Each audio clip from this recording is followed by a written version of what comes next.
I'm Dan Ackman, and we are at Apple's press event where they have announced a very anxiously awaited update to the MacBook Pro line of laptops.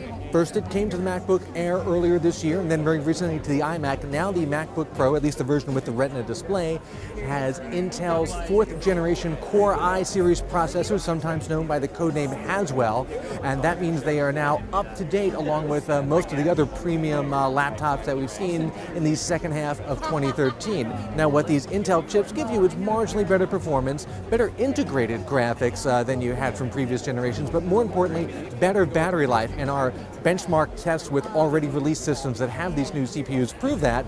You do get much better battery life. In fact, the 13-inch MacBook Air ran for an insane 12 hours on our battery drain test. Apple says that the 13-inch version of the Retina MacBook Pro is going to run for 9 hours, and the 15-inch version is going to run for 8 hours. And of course, you get largely better performance. You do get that super high-res screen. You get a bunch of the other updates that we've seen come to both MacBooks and some other laptops this year. 802.11ac. You've got the faster PCIe version of your SSD memory, so that's a little bit quicker. You've got Thunderbolt 2.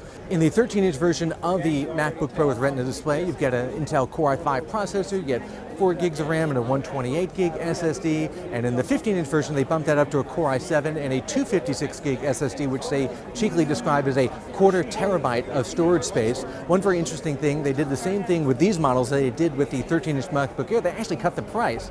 It's now $1299 for the 13-inch version and $1999 for the 15-inch version, and these guys are available immediately. I'm Dan Ackman, and that is the new MacBook Pro with Retina display.